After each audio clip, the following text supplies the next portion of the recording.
Welcome to the Scottish Paranormal Podcast. I'm your host Chris, and here we delve into the multitude of strange occurrences that happen within Scotland and beyond.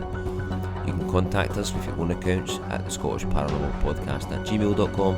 You can find us on all social media channels, and you can contact us by either means. Tonight's episode we have Phill Webster on the show. Phill Webster is an author of a recent book called Let 'Em Glow, a book of mysticism, mystical experiences, life and death, and mediumship. Just let's get right into it now, and we'll welcome Phill into the show. So you were saying you do a bit of acting and stuff like that as well?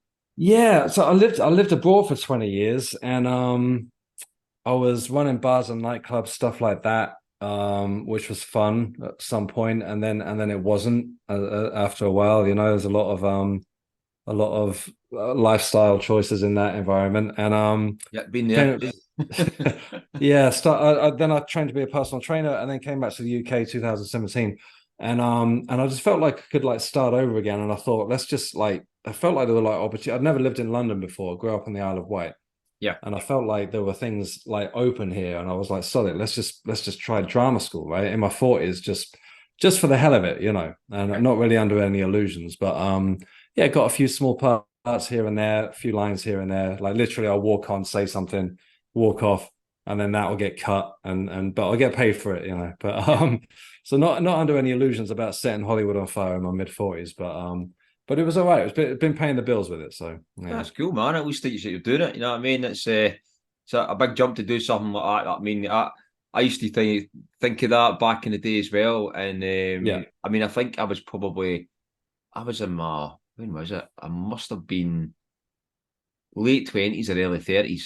And I went and got a couple of acting lessons. I was going to take a course and stuff like that through in Glasgow. And I went a few times, and I ended up I couldn't commit to it, just try to juggle work and stuff like that. So it's quite hard to actually to do it, you know what I mean? But I kind of came away from it, but always kind of regretted it. And didn't get me wrong, you could always go back to it, as you say. And there's there's actors at all ages. You know what I mean? You need people acting parts at all different ages. So that's it. That's one good thing about it. The only thing is, it's funny because lately I've been talking on podcasts, and I've been sort of playing it down a bit and being like, yeah, you know, I don't really call myself an actor and all that. And it's true, all my attention's been on the book this last year. Yeah. And then the other day, just out of the blue, so weird, I got to tell you, I sort of go somewhat into the mystical bit, but I was doing a meditation, and I've just been talking to somebody about sorry, I just go straight into it, but alternate timelines, right? You know, that we've got these various every possibility out there, you know, that we've only got the moment of now, and we've got all these alternate lives running alongside us. Yeah. And they was talking about sort of concentrating on shifting timelines. And I thought, all right, I'll give this a go. And I just did a 10-15 minute meditation on this. Swear to God, I haven't put any effort into acting at all in the last year, and not a second. And an hour later, I got a phone call from a Kurdish director that I met 5 years ago, met him once. And I didn't know who it was. I was like, sorry. And he explained who it was. And I'd met him at my friend's house 5 years ago. And he said, I just put your acting profile forward to another Kurdish director in Kurdistan, of all places, right? And he said he wants you for the lead in a World War I period drama shooting in Kurdistan, few grand, all expenses paid, flying in 2 weeks. I was like, all right, well, yeah, let's do it. But I mean, so off the wall, you know what I mean? That's not a place I ever thought I'd go to. And I mean, all right, it's not like Steven Spielberg ringing me or anything, but still. That sounds good. Yeah, just out of the blue. So yeah, looks like I'm doing that again. But yeah, that's it. And going to Kurdistan, which I didn't see in my immediate future or any future. So I'm a great believer in synchronicity, and I mean, once you start looking at things, and once you start having an interest in things or whatever, life just throws possibilities at you. You know what I mean? Absolutely. And it's up to you it's up to you to actually recognize them, and the more you recognize them, the more you recognize them, if you know what I mean. So you see them, and then there's more things that pop up down the line. But I mean, there's so many people probably oblivious to these things and don't follow them, or don't follow that path or whatever. You know what I mean? But I'm a great believer in it. You know what I mean? It's I mean, I'm trying to think of something now. I mean, but they escape me. But I have got a good few synchronicities that got a bit. I'll remember them during the podcast. So, sorry. So we're going to talk about your new book out, Letting Glow. Yep. So if you want to just maybe do a wee intro on yourself and just tell the listeners who you are and maybe how you get started, we can just kind of start for there if you want. That's sure. All right. Well, yeah. Thanks for having me on. My name is Phill Webster. I recently released a book called Letting Glow. Came out in April. And it's available everywhere. Basically, it's at all the usual bookstores worldwide, and then I guess the obvious place to get it is Amazon. And it's kind of billed as a guide to intuition, consciousness, and intuition. I had to actually look at it there to remind myself. But essentially, the book came about through grieving. Really, I lost my mum at the end of 2021, and something happened around her passing, and that really spurred the whole story behind it, and kind of like sent me down this completely different trajectory to what I was on, because at the time we were just chatting before, but I'd been living abroad for 20 years, and I ended up living in Helsinki in Finland. Came back to the UK 2017, pursued acting, and was kind of doing all right with it, was paying the bills with it, stuff like that. And then of course COVID happened and all that. So I don't know, work dried up through that, and then lost my mum. And like I say, something that happened around it just sort of threw me off track completely. And I have to say, it's just sent my life in a completely different direction to where I thought it was going. So in regards to the incident that happened, are you okay to talk about what happened, what put you on that trajectory that went for there? So no, absolutely. I mean, the book starts with it like on the first page, so it's I'm not not giving much away. Yeah. But I mean, it's a weird one because I've talked about it a lot now, and it's kind of, it's turned into this story about the book when it's probably the worst day of my life. When we lose, I keep saying, like, obviously people have different relationships with their parents, but I feel that when we lose a parent, you really lose like that one true witness to your life, right? They've been there since day one. They've watched everything. They know you inside out. Probably know you better than you know yourself in some respects. And then they're suddenly gone, and it's like stepping into an alternate universe. It's literally like there was that, and then there's this. Yeah. So it was a tough, as it is for anyone that loses anyone, it was a tough couple of years. But just to get to the point, we've just been through 2020. We just got to that Christmas where the government was saying, at least I'm not sure if it was the same in Scotland, but they were saying, go home for Christmas, hug your family, all this stuff at the end of 2020. And then it was like 2 days before or something, they were like, actually, don't do that. And my mum was on the Isle of Wight, where I grew up. She had lived alone there for about 20 years. She was in her mid-70s, in reasonably good health. She had various age-related health problems, but I expected her to be around for a few years yet. But she'd been like isolating at home for that whole year. And just to give it a bit of backstory around what I'm going to say, we'd gone into, she was supposed to come here for Christmas, and we decided against it because of all the chaos around that. So this was mid-January 2021. And I think we were in another lockdown at that point. So I knew all of the neighbors. We didn't have any other family there. So I kind of knew our daily routines, and we would FaceTime 2 or 3 times a day. Mm-hmm. And I think this was probably the third time I spoke to her that day. And it was quite late at night. It was 9:30, 10 o'clock, something like that. So I called her that evening, and as she picked up the phone, she would keep her phone charging in the hallway, right? And as she answered it was kind of still on the floor. And as she leaned in, there was a man leaning in from the other side. And I saw him long enough that I could describe him. He had like thinning gray hair, glasses, looked like he was in his mid-60s. And just threw me off, right? Because I was like, well, who the hell's that? There's not supposed to be anyone there. Mm-hmm. And I knew everyone in our immediate circle. And the Isle of Wight, it's a pretty rural place. There's nothing happening there. And anyway, so as she picked the phone up, he went out of shot, and I said, "Well, who was that?" And she said, "Who was what?" And I was like, "Okay, well," I said, "The guy. I just saw somebody. You know, who was it?" And she was, "No," she said, "There's not been anyone here all day." And she started talking about her day, and it just kind of threw me off, and I was just kind of in a bit of a daze. And I said, "Look, sorry to interrupt you, Mum." I said, "But I just saw somebody. Like, who was it?" And she said, "No, there's not been anyone here for ages." And I'd always used to be able to tell if there was someone with her, because she would put on like airs and graces, you know, when she was on a phone call or whatever, just start speaking a lot posher, and you know, and it was impossible to have a conversation with her. It used to drive me nuts. And she wasn't doing any of that. She was just kind of going on about a day. And I was just thinking, well, I just saw the guy, right? And as we talked, I just kind of thought, well, I'm going to let it go. And I think my mind did go straight to the supernatural, even though that wasn't really something I was really, it wasn't really any of, you know, of my focus points at the time. But obviously it was a bit weird. And I thought, well, I don't want to freak her out, so I'll just let it be. And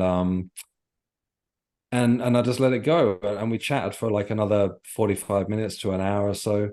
And somewhere through it, I just thought, well, I must have been mistaken. You know, she didn't give any indication that there was anyone with her. Nobody said goodbye to her or anything like that. I mean, of course, I wasn't there, so I can't 100% say that there was absolutely nobody with her. But knowing everything about her as I did, knowing the environment, I believe that there was no one physically with her. So I went to bed that night, and the next morning I got a phone call from the neighbor that they couldn't get in, and my mum was having a heart attack, and she passed away that morning. Sorry to hear that. Yeah, no, thank you. But so, you know, obviously the shock of that and everything that you go through with grief, you know, I went through all of that, but this thing kind of played at the back of my mind. I was like, well, what was that? You know, what are we talking? Are we talking ghosts, spirit guides? You know, that somebody giving me a sign, you know. So yeah, I mean, that was kind of that was the trigger for the whole thing. I was working, as I say, I'd been waiting for some work, and they just started this one of those big Marvel movies, you know. There's a point to this, I'll tell you, get to the story a while later, but I was working on Doctor Strange and the Multiverse of Madness, right? So that was the sequel to Doctor Strange, these big superhero things. Yeah. And I was supposed to be starting on it like 2 or 3 days later, and it was a good 4 months of work. Nothing special. I was just like one warrior or something, you know. And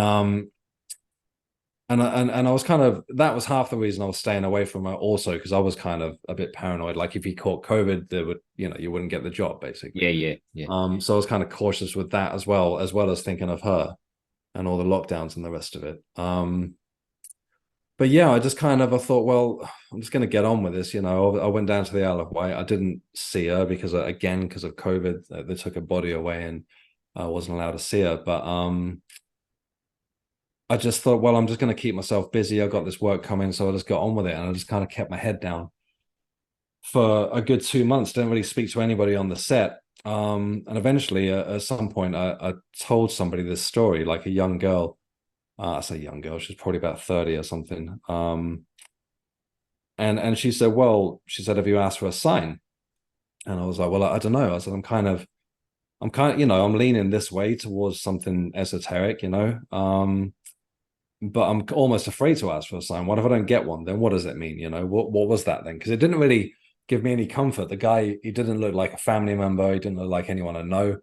So I didn't really know what to do with it. You know, it was like, okay, well, it looked like there was somebody there to let me know that she was about to pass. I didn't act on it because I wasn't thinking around that stuff. But it didn't really give me much comfort still. Anyway, I had a day off from this filming, and we just moved into a new apartment with my fiance, and she'd done most of the work, so I was working all the time. But that day I was packing away a bunch of Blu-rays, and they're all in a box in the same place. And I thought, oh, okay, let's do this sign thing. So I was like, all right, Mum, if you're around, give me a sign, right? And then I went about putting these Blu-rays away, and I got all these Marvel films at the time. I kind of lost interest in them since working on one, but I was packing them away very methodically, and I noticed that one was missing, and the one that was missing was Doctor Strange, right? The first movie to the one that I was working on. Mm-hmm. And I thought, well, that's kind of funny, you know, out of all of them, that's the one Blu-ray that's missing, you know. And I didn't really attribute it to the sign thing. And a bit later in the day, I just was sort of going about tidying the place. And then I found it, and it was sitting on top of a pile of books, like the other side of this studio apartment that we've moved into. And so I got Doctor Strange on the top and these books. And the book underneath, the author's name was poking out, and it said Maureen, which was my mum's name. And then the book under that, a part of the title was poking out, and it said Living. So I'd got Doctor Strange, Maureen, and Living right after I'd asked for a sign. And I thought, well, don't know, maybe, I was still kind of skeptical at that point. But yeah, in hindsight, I think that was kind of the first of many. It's a hard one. I mean, with that, there's so many different things you could have, kind of sign wise and stuff like that. And it's I mean, so with the books put there, in regards to like you found the books, do you know who put the books there or took the books out? Or well, that's the thing, is like, I don't think, I mean, thinking about it, I don't think that the Blu-ray had somehow floated across the room. I mean, maybe it did. I don't know. But it was just odd. It was just odd that, because all of these Blu-rays, and I got a lot of them, like 50 of them or something, and they're kind of useless now, obviously, and everything's streaming. But every one of them was in the same box, apart from that one, Yeah. And the pile of books were just randomly piled up. I guess my partner had put them over there. I don't know. This is something that's come up later, and this kind of really sort of goes into things. There was another thing that happened later on, which I'll tell you about. And it's almost as though something's already set up before I get there. Or, I mean, this is a bit out there, and it sounds like I'm sort of desperately trying to clutch for straws to believe these things.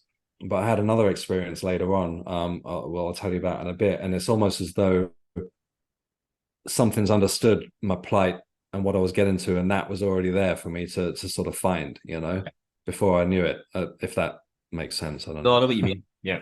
It's like laying it up in some kind of sense. Is that what you mean? As in, well, as though, I mean, we were just talking briefly before we started about time and all that stuff, and this is sort of going way out there, but I know that you're fine with that. Just as that, we've only got I've got another story around this, but we've only got the moment of now, essentially, right? Yeah. And who's to say how it really works? We think we know. I know there's kind of two school of thoughts on it in terms of, in scientific terms, that one is that there is a beginning and an end, and the other is that all we've got is this moment of now, and that's all there ever has been and all there ever will be. That everything that's ever happened is happening right now or ever will happen.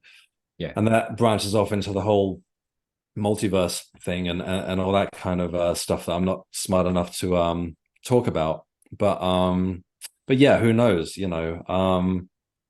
A little bit later on, so just to give you another story, so when I was dealing with sort of getting rid of I was kind of emptying my mum's house, and I kept hold of it for as long as I could on the Isle of Wight, and I'm based in London, so I would go down there and just to be with her stuff, really, just to sort of sit around and grieve, and it wasn't much fun, to be honest. I don't know if it did me any good or not, but yeah, there were strange times. 2021 still. Anyway, there was one evening, and I was kind of like, all right, I've had these things that I believe are signs, and I was like, I need something more. These could be attributed to coincidences or what have you, and this one's quite out there again. And I think I'd had a bit to drink that night. I'd gone down to the beach, and I was, I was crying. I was sort of really missing my mum that night, and just sat on the beach, and I was like, all right, look, if I'm supposed to do this, which I'm sort of jumping ahead a bit, but I've met a few people that told me that I was definitely on this path towards mediumship and what have you. I was like, give me a sign, give me something solid. I need something more than a what could or couldn't be a coincidence. And I was kind of bawling. There were a few fishermen lined up along the water, and they probably just thought I was, more drunk than I was, or nuts or something. Yeah. But I was like, look, I need something, I need something. And I turned to my left, and there was a cafe on the beach, which I was sat next to. But what I hadn't noticed was they had a chalkboard, where they've normally got like the specials and, soup of the day and stuff like that. And this was out of season. I can't remember. I'll probably say it was like autumn. And I looked on the board, and and my name was wrote there, like Phill was wrote there in chalk, right? And underneath it, it just said hi. And then it said it hi, hi, hi, hi, hi, hi, like all over it, as in the greeting, like hi. Yeah. No, and I was just kind of like, all right, no, I mean, that's a lot. Am I like losing it here or what? But it was my name and hi wrote everywhere. And That's I thought, all right, I'll take it. I'll stop questioning this stuff and let's go with it. Yeah. No, I totally understand. I mean, it's like, and I understand if you coming from that. I kind of my mother passed away when I was younger as well, and I went through the same type of thing. Yeah. Thing, and I mean, I know when I'll just diverge a wee bit. I mean, for your story, but I'm just to kind of let you who I know some of these things in regards to kind of can relate to it in a sense where, and it was knowing that sense, but it was a synchronistic way how I ended up at hospital kind of thing, because I went and I stayed in Penzance for a year, had a few friends with us, and one friend had kind of left, he kind of get fed up kind of with the job he was working at and stuff like that. I had another friend who was still there, we shared the flat, and he kind of left. And the night my mother had cancer, was in hospital, and when he left, I went up and visited my mum that night, and I probably would have put it off to another night or something like that. She was in hospital, and I went up that night, and I wouldn't have been up that night unless he had left or whatever else. Just that set day, I went up and seen her, and then she said to me, "Just kind of stay in our house tonight," because I stayed at the flat. So I went and stayed in her house, and the next morning she died. And I wouldn't have got the phone call either. I got the phone call, came to the house because my sister was working or whatever else. Then like, she died that day, and I was kind of first to go up to hospital. But it was all these kind of synchronistic things that actually put me in that place. To actually, I wouldn't have picked the call up otherwise until well later on. I wouldn't have went and seen her the night before. If that just hadn't happened. I know like people could just say, well, that just happened or whatever else. But well, yeah, that's it, isn't it? And I think in hindsight, we look at these things, you sort of, I mean, the examples that I was given were quite immediate, or well, very immediate. But yeah, like we were talking before we started, I feel that synchronicity is, it's like you don't always recognize them at the time, but when you look back at it, it's like, okay, that makes sense if that went like that.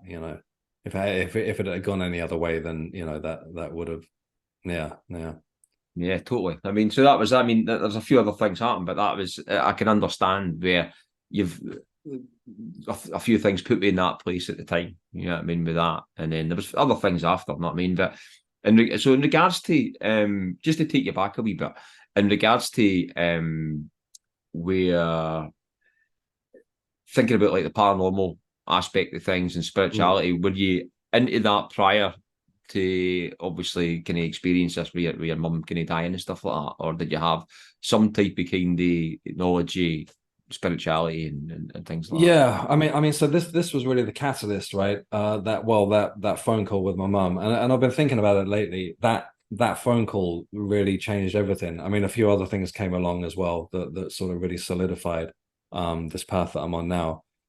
But that was really, I've often thought if that hadn't have happened how it happened, I probably wouldn't have written this book, or even maybe explored this at all. I'm not sure.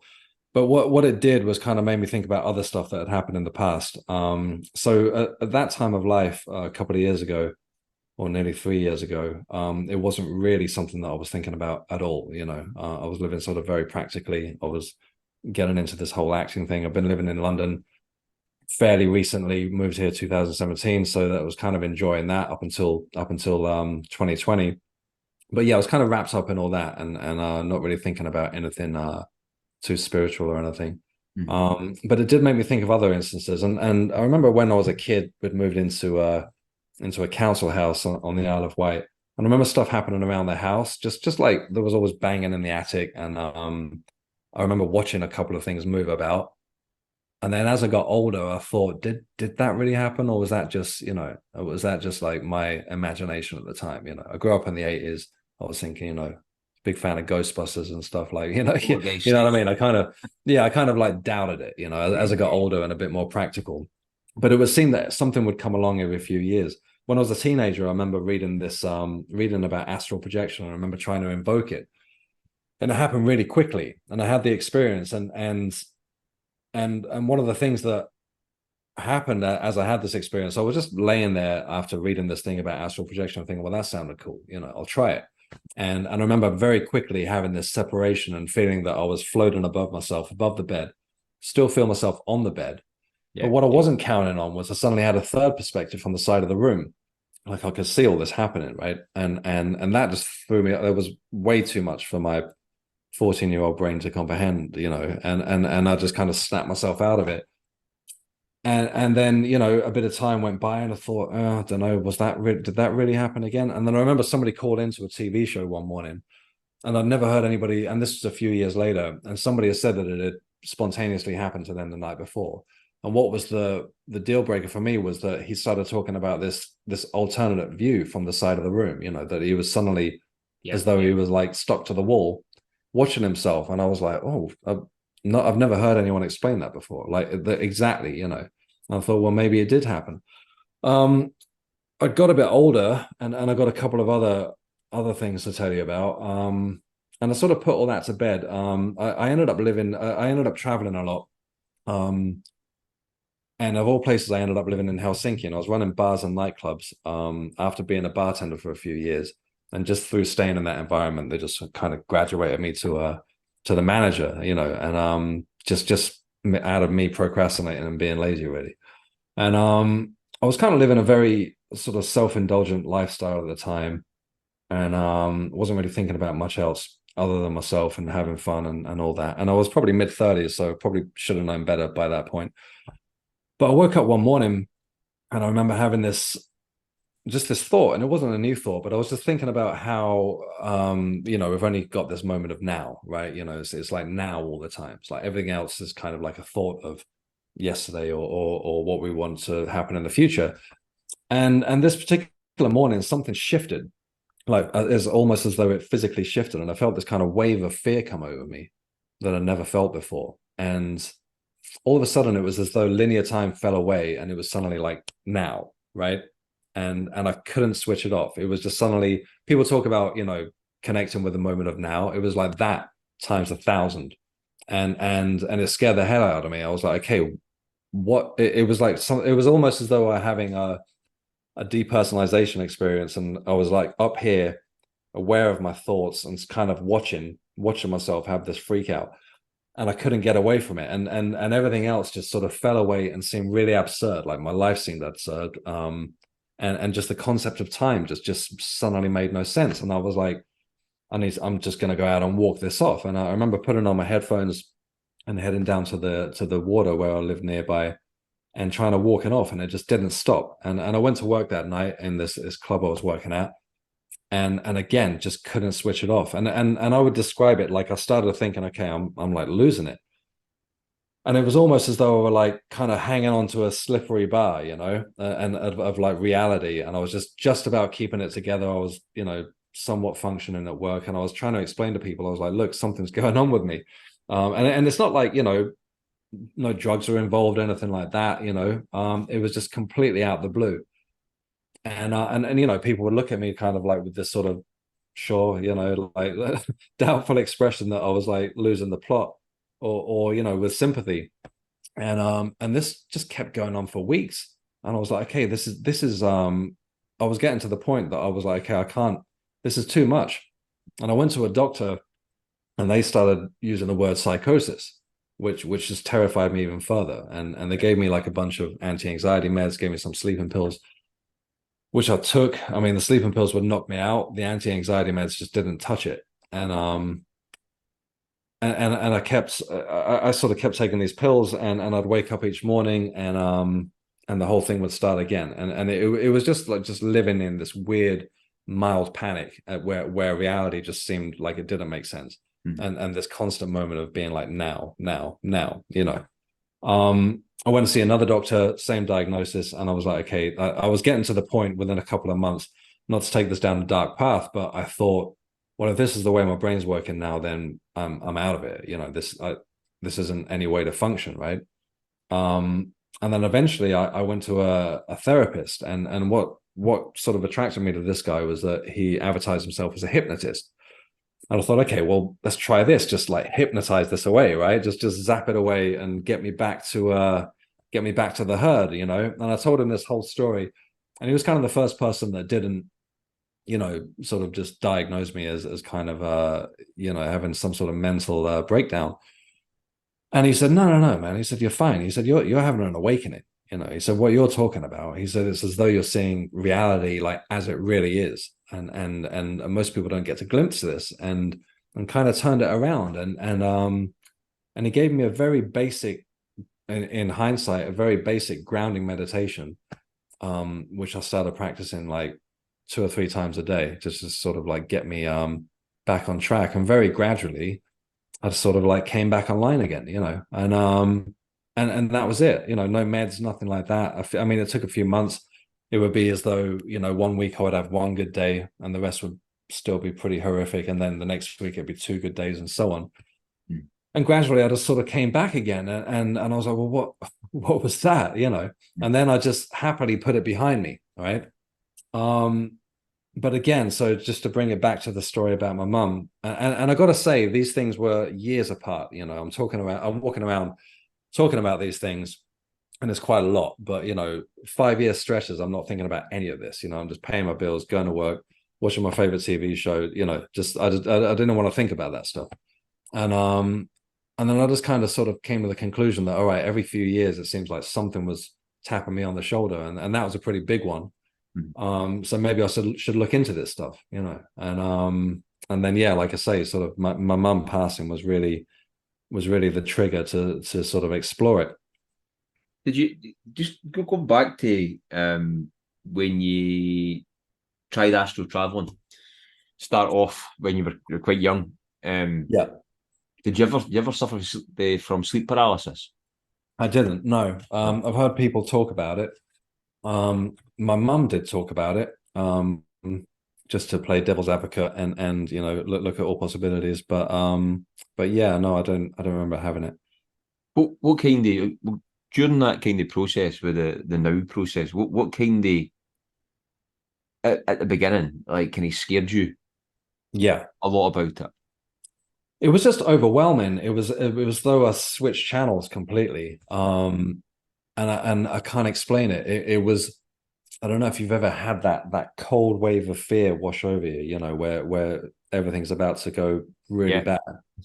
It was that, but for no, I couldn't sort of see any external reason, and it was all to do with me, you know. It was all something to do with something was switched in my brain, you know, I thought. And you know, I'm not discounting it either. I'm like, you know, maybe it is psychosis. But one interesting thing that I've sort of gone into, I'm sorry, I'm going a little bit away from your question. No, not at all. No. Was that yeah, sort of looking into all this stuff now over the last couple of years and writing the book, and I wrote another book afterwards. This is a few people have got in touch with me and said, oh yeah, I went through that, and then looking into it, people started talking about this thing called the shamanic sickness, right? And I'm not being a self-professed, you know, mystic or anything like that, but it seems that back in the, you know, thousands of years ago, this was like a process that people would go through, and those people would normally end up as the medicine person of that tribe or what have you, you know, sort of go to the brink of madness and then come back again, and then they'd be the people that they would go to for sort of, you know, spiritual advice and stuff like that. So it's kind of, again, just sort of where I've sort of placed myself now with this book and all that kind of stuff, and then learning a lot about mediumship, which I haven't got to yet. I don't know. I don't know. Maybe it was something. I'm not dismissing mental illness at all, and people absolutely go through things, but I do wonder if it does occasionally get misdiagnosed, you know, because I came back with a few meditations, you know. Well, one thing I was going to ask you as well, I mean, and I probably know the answer to this already, but if you could go back and for the time you had when you felt uncomfortable and like the world was kind of closing in, or that anxiety, fear, and the whole process of that, if you could change it, would you change it or still have it happen to where you are today? Yeah, that's something I thought on a lot, actually. I think I'd just go through it. I think I'd go through it again. Yeah. I was very fearful that it would come up again, and another story, yet another story to tell you where I thought that you know, that it was just spontaneously sort of coming on again. But yeah, no, I think that yeah, I feel that again, with the benefit of hindsight, I feel that if I am heading towards mediumship, I've learned a lot about meditations, and I've been giving talks on meditation and stuff like that. I feel that it's a very sort of, not to the extreme that I went through, but it's a very powerful skill or tool, I should say, to be able to connect with the moment of now, you know. And it's like I had it 1,000-fold. Yeah. But I think in terms of, and especially through meditation, which is, I feel is really sort of the key towards mediumship, it's almost essential, you know, you just to really try and connect with this present moment, because, you know, without sounding too cliched, it's all we've got. Yeah, totally. I mean, and it's too easy to just get wrapped up in day-to-day life, and it's like, and it fleets past. It fleets past without you actually realizing. And I mean, I had a number of experiences when I was younger as well, and one of the things that used to stress me out the most was time. Yeah, was time. Time was the biggest stressor for me, because it was either going too fast and how could I slow it down and all that kind of stuff. And that was one of the biggest things that I used to kind of think a lot and dwell on and think, and it was like time. And it was down to no being. And now, I mean, as you say, it was because things were going in too fast, and repetition, and life just kind of passing by. But I totally interesting. So, like, moving on, when you so the meditations and stuff that you learned in regards to, how did obviously that kind of transpire for you and for there? Well, yeah, I just so meditation is something I'd learned about as a personal trainer to get out of the whole bar industry that I was in at the time. I trained to become a personal trainer, and I think that probably also came from that experience in hindsight. Just looking at it now, to just make things very physical, you know, just concentrate on the physical. Let's just be here and just forget about whatever the hell that stuff was, you know. So I kind of learned about meditation at a practical level, and then obviously through that experience that I had. But sorry, I'm sort of losing track of where we were. It's really come, you know, into its own for me through learning about mediumship, essentially. Yeah. So I mean, so the meditation lead into mediumship. When you started learning about meditation, that led into mediumship, and then obviously into the book. Yeah, it's sort of somewhat the other way around. So just through losing my mum, I came across this book by a medium called Claire Broad, right? So this was a funny little synchronicity here with this as well. So I downloaded this. I listened to this audiobook, and the title of the book caught my eye. It was called, I think it's called What the Dead Are Dying to Teach Us. And it was a bit of a quirky title, and I sort of read the synopsis, and it was about mediumship, which isn't something I'd really looked at after losing my mum. It was the first kind of thing I looked at to do with it, and interestingly, like on the first page of this book that I was listening to, and I didn't know where Claire was from. She could have been from England, she could have been from the States, she could have been from Australia, and the first page took place across the street from where I lived. Right, there was Richmond Cemetery across the road. And her story began there, like when she was a kid. That's like where she first experienced, you know, connecting as a medium. Yeah. And I was like, well, at the time, what a strange coincidence, you know. And I read this book, and then a little bit later, Claire had a workshop at a place called the College of Psychic Studies, which sounds absolutely nuts, which is in London. I didn't know the place even existed. You know, it sounds like the X-Men school or something. But yeah, so I went along to that, and I told her the story that I just told you, and she was like, "Oh yeah, no, that makes perfect sense." You know, she was kind of the first person that had, at the time, that didn't just dismiss the whole thing, you know, and yeah, so I kind of got on board with her, did a couple of workshops with her. But again, just to sort of use the word again, but the real game changer was when we moved into this new place that I told you about. I'd walked down the road 100 times, and one day I just happened to notice there was a small spiritualist church nestled at the back of this street, and I didn't really know what a spiritualist church was at the time. I probably probably come across it in Claire's book, but I didn't know they were everywhere, like in London especially. And I saw there was a demonstration of mediumship on that Sunday coming up. So I was like, all right, I'm going to go along.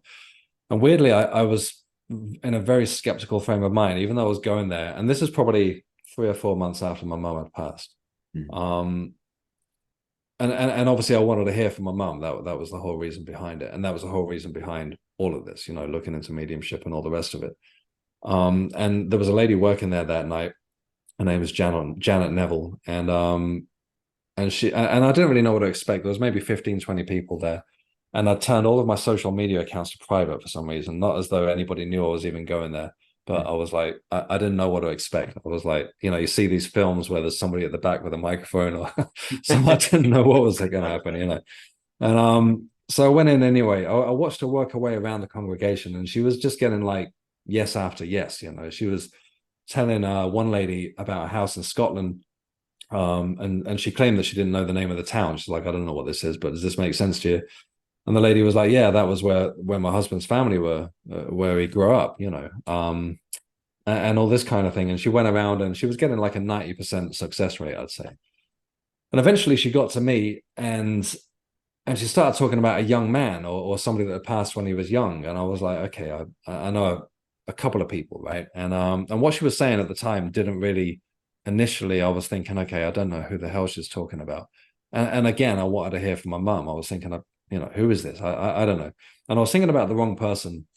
And then when she just kept on, she was insistent, like, no. And she started talking about me being a medium as well. Or the spirit was talking about me being a medium. And I thought, well, that's kind of interesting, because it had only been something that I'd just been looking into through Claire's book. And I hadn't told anyone about it through fear of ridicule or people just saying, well, you're just in denial about your mum and all that kind of stuff.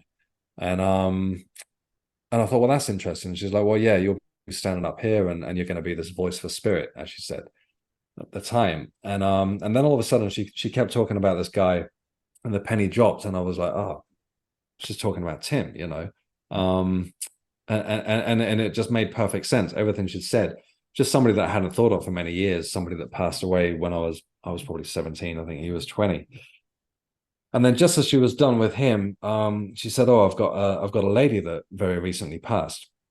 And the thing that just was, and I think I've got to stop saying game changer. I can't help it. It's stuck. The game changer was her accent changed, right? So she had a very Cockney accent, this lady. Yeah. And all of a sudden her accent went to like a Midlands accent of the UK. And when my mum was from Derby.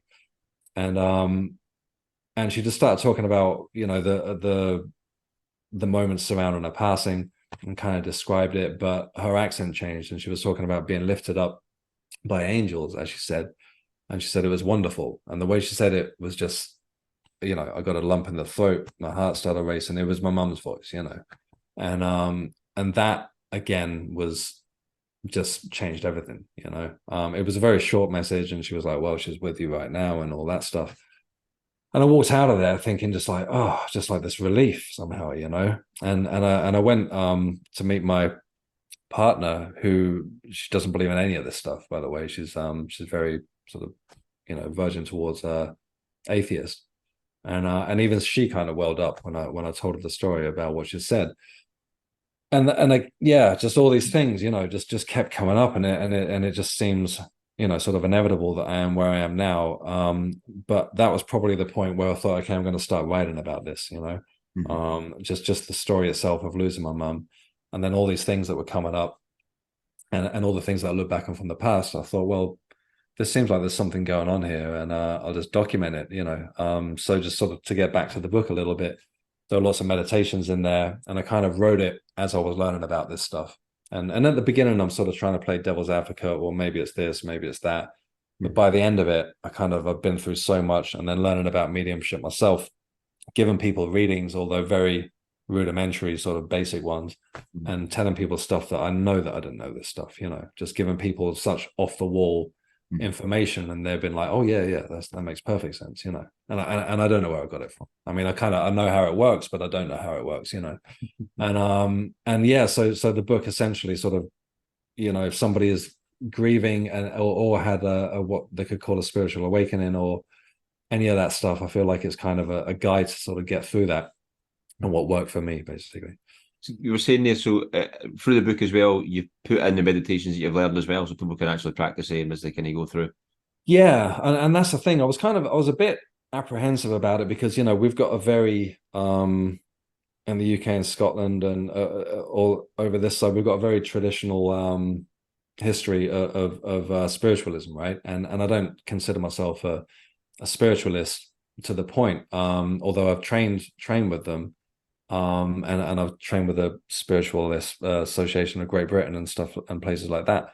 But I feel like a bit of a maverick, sort of stepping in here, being like, oh, okay, a few months and anyone can do this, or But I believe that we really can, and of course, not everybody is immediately going to get results, or some people are going to get results, quicker than I did. It's taken me some time, and it comes and goes. But yeah, I feel that it's really all I've done is sort of say what worked for me, and I've put all these meditations in there, from the very grounding ones, kind of working towards connecting with spirit guides, and then yeah, hopefully making a connection with somebody that you might have lost. Yeah, no, it sounds good. I'm a great believer in anybody can learn this. You know what I mean? Yeah. Time and learn it and focus on it. You know what I mean, I really am. But yeah, I mean, I think that's good as well. I mean, for the whole point of people's grieving, and if they find this book, you know what I mean, helps them and gets them along the kind of path towards it as well. I can totally relate to your story as well in regards to when you had the medium talking a different accent. I'm not going to much about my stories, but I had the exact same thing happen. I had a medium come to my house and didn't know who was at the house, didn't know who was there. It was a man, and it was English. Yeah. And when they came to me, I was really skeptical. I mean, although I'm into paranormal and stuff like that, but I'm into it with a kind of logical mind as well. And you kind of skeptical at some things until you actually kind of believe or whatever. But I went in there with kind of open mind, but I was kind of, I'd say, skeptical with a bit of open mind as well. And when it came to me, I originally said, I've got, what was it? I've got Moira here, or Marion, or I think it was. And then I was like, no, I don't know Marion. And then he was like, she knows you. And he was talking about other people. And he went and talked about somebody else. And then another lady called Margaret, the scared the way they looked and stuff like that. I'm like, no. And he said, you don't know your family that well, do you? And I said, no, not really, because when I was young, we kind of moved away, and some of them died and all that kind of stuff. And then when eventually my mum came through, okay, he spoke like her. Yeah, and it was an English man. Yeah, he spoke like my mum, and mannerisms and the way she'd say words and stuff. And it wasn't exactly her. It didn't sound like a woman's voice, obviously, but it sounded like as if he'd heard my mum speak before. You know what I mean? Yeah. So he could have heard that anywhere, obviously. And the things he'd said as well, it was just it was unbelievable. You know what I mean? So I experienced that as well, the exact same.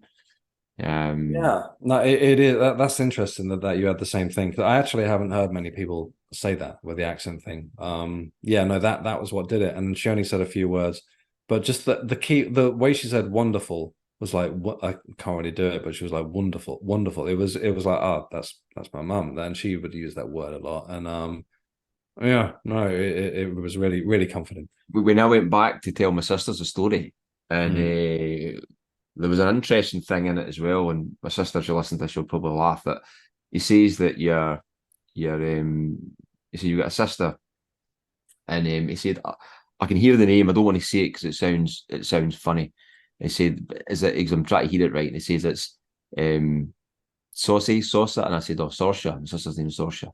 And he said, well, he says, your mum says Sorsha thinks she's a white witch, and she's as much a white witch as I am, or something like that. And she said she was trying to make something to do with her ashes into some type of jewel or something like that. And she's mum like laughing at the point of being carried around in some type of jewel. And I actually asked my sister that, and she says, aye, that's true. She was going to make it into some type of earring or something like that. So random. But when I spoke to other sisters, they said like the Marion was your gran, that was your auntie kind of Mimi and stuff like that. And I said, all right, aye, that's right. Because you don't, when you're that age, your gran, you forget they're actually kind of they're kind of front Christian name, you know what I mean? So it's like it just goes out your mind. And they knew all the people who I'd kind of recognised and said, but I mean, it was totally interesting. So you've said you said from there you've went on now and you've written another book from that as well. Yeah, so I felt like I'd learned so much at the end of the first one that, I feel that now, looking at it, I feel that the first one is like almost like a soft introduction to these subjects, and the second one, I just felt like I learned and had so many experiences, and also it suddenly got bigger, it was sort of bigger than mediumship. I ended up sort of just trying to devour everything I could find on the subject, and it led me down these different paths, and I found a lot of similarities to do with sort of indigenous shamans. Like that, there were so many similarities between what we call, modern day mediumship, if you could call it that, and sort of ancient traditions of particularly, and I'm sure there's more. I just kind of focused on indigenous North and South American cultures, and was lucky enough to get to talk with a few people from there, who I've quoted in the book. Actually, I hope they're all right with that. It's out next year, but yeah, I just felt there was like this whole sort of it just opened up such a whole new world, and I very much go into the sort of metaphysics and delving into the whole time thing, and trying as best as I could to sort of look into the science side of this whole only having the moment of now and all that stuff. And when I read it now, I feel like I'm learning something. I can't say this stuff off the top of my head, but I'll also go as far as saying that I believe that I didn't write some of it. I believe that it came through. It was some of it started getting conversational, and this sounds way out there, and it still sounds way out there to me, But when I read it, I'm like, that's way smarter than me, I couldn't have come up with that, So yeah, it sort of goes a lot further than mediumship. But also try to have a bit of fun with it, because I thought, okay, people that are going to read this might be interested in paranormal stuff and things like that. So I devote a big section of the second book to talking about history of witchcraft, and all sorts of more sort of paranormal sort of activity stuff through the middle, and then I sort of bring it back to mediumship and development of mediumship at the end. So have you got a website or anything like that in regards to that? And you can obviously let the listeners know where they can find your books as well. Yeah, absolutely. I can do it again. Yeah, I've got phillwebster.com, so that's Phill with 2 L's. And I've just made a course which kind of accompanies the first book and sort of bridges the gap between book 1 and book 2, because there is quite a jump between them. So yeah, hopefully people will be interested in that.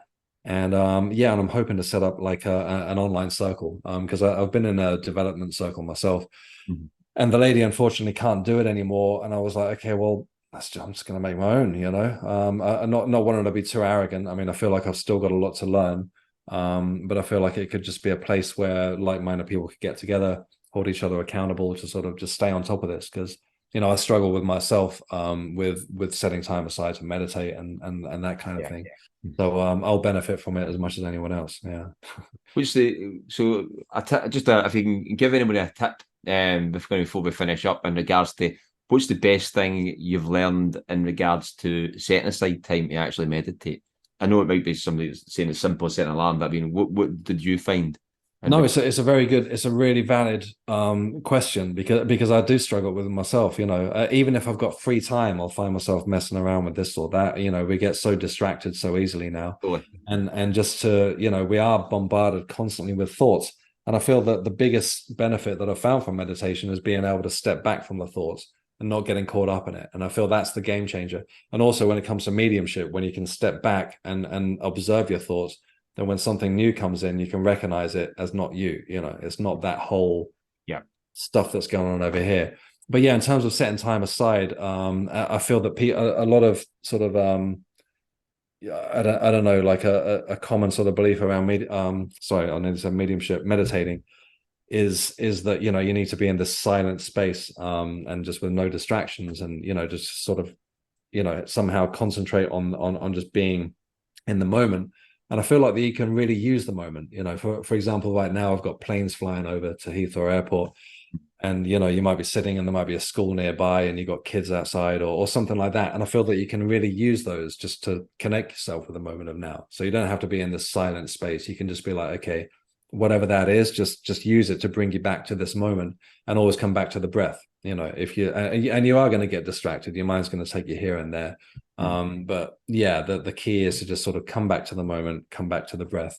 And even if you only do it for 5 minutes, or even 2 minutes, then it's beneficial. Yeah, it's better than not doing it at all. Absolutely. Yeah. Well, Phill, listen, thanks very much for coming on. Appreciate you coming on, spending time. Very interesting chat, and I'll put all the links in the show notes as well. Thank you very much. Really appreciate it. I really enjoyed talking with you, and I'm a fan of your show. So yeah, it was a pleasure to come on. Good, thanks.